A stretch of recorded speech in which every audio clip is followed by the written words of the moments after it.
This is Jordan Tower with JT News. Make sure you smash that like button, smash that subscribe, and let's get right into the news. Well, we can all agree nobody would know who Bleu Davinci was if it wasn't for Big Meech, JBO, and everybody else. You know, it's like they funded the record label, and supposedly this record label was supposed to be a distraction, but I think they were trying to go legit. So anyways, Bleu Davinci's all in a huff because a lot of people are calling him a snitch. Okay, you don't necessarily always have to have paperwork to be a snitch. Okay, and listen, I don't like Bleu Davinci, whatever he cooperated with or anything, if he did, because we don't know. Okay, a lot of people snitched in that case. Like 30 people snitched. Okay, there was the main ones. You got O-Dog and those guys. Those are the main ones. Doc. These are the ones that people should really be concerned about. These are the ones that really made everything fall. Now, a lot of people are seeking, morals and principles of, just being in that life. Bleu Davinci wasn't really like hustling with them. He was around them, doing the record label thing, right? And understood everything that was going on, obviously, right? But he wasn't like moving weight, like not until the end when he got caught, when he got some weight and then like tried to move it because everybody was getting arrested. And that's fine. Like I don't fault Bleu Davinci and all this. Like he was trying to make it happen with music. Now, was he the best rapper in the world? No, but that's your opinion, my opinion, right? They would have been better probably with Bleu Davinci was obviously good at executing things. I know he tried to put a couple artists on, and he probably would have been better off like finding an artist. I think he tried. He kind of tried to with Jeezy and stuff, but things just fell apart too fast right when they started getting things moving with the entertainment label. Now JBO, from the timeline that everyone tells, JBO was around him like pre-2000. Bleu Davinci, to his own account, wasn't around Big Meech till 2000, 2001.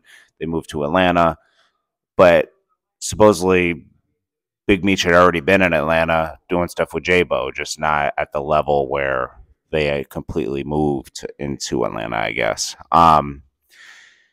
So, he's coming at JBO because JBO says, I'll tell you why I believe he cooperated in some form or fashion, because O-Dog and him were in the same cell together, and you don't mix snitches and people that didn't snitch.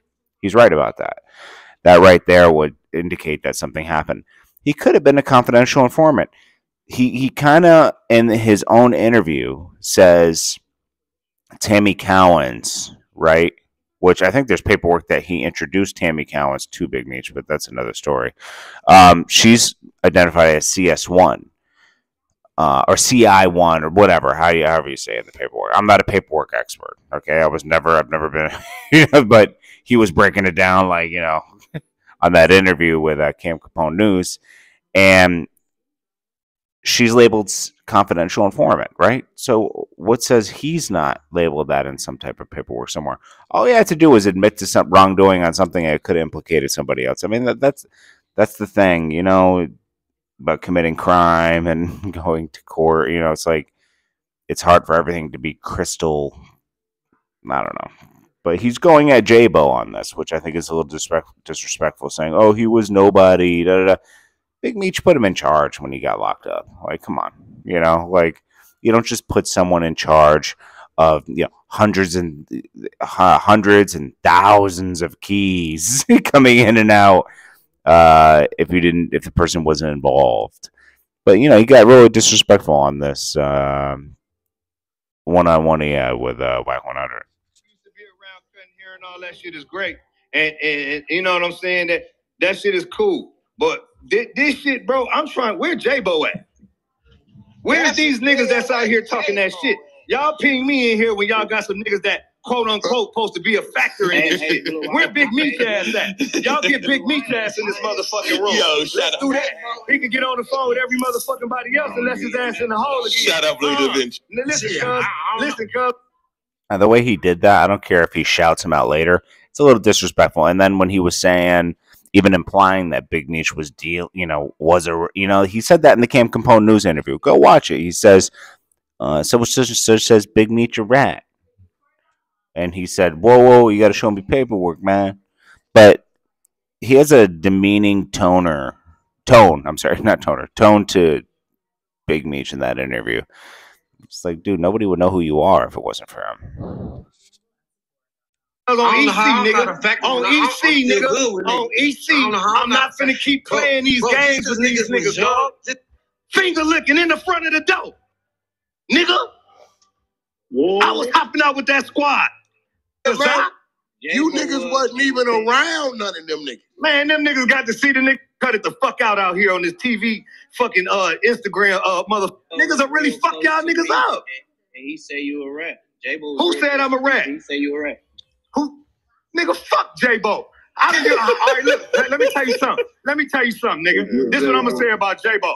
Hold on. So everybody got something to say about niggas without putting up no paperwork. Cause look, hold on. I ain't got no paperwork on this. This just what I know. Like JBO know what he know. Nigga, when I met JBO, before I even got to meet him personally, I knew who he was. Okay, it was a nigga that. Some niggas in St. Louis that put this nigga in the trunk. That's the nigga they told him he can't sell dope out here no more and rent and rode around the city with him for a few hours and shit. And told him, bitch ass nigga, you pull another crack sack out around here, nigga, we gonna kill your whole bloodline up. All that shit. Hold on, nigga. Just let me give you some history, young man. Hold on. All right? And so in California, while I'm doing my... I'm just not sold, man. Like JBO was actually doing stuff and Big Meech was an artist, JBO did his time, came out and just said, he was kind of respectful about it. He just said, I'm the paperwork, he did this and that, this is what happened and blah blah blah.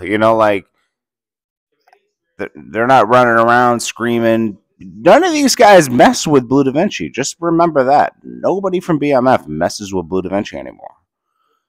You got to keep that in mind. Why? Why isn't he involved in anything? These guys are involved in this. Whoever's involved in the BMF is doing the TV show. Some people are doing interviews here and there, but like nobody's tried to revive it more than Bleu Davinci. I don't know. The thing is just so messy, bro. There's so much levels to that BMF case and like stories about it. It's crazy how it fell apart. But I don't know. Anyways, I'll check you guys in the next one.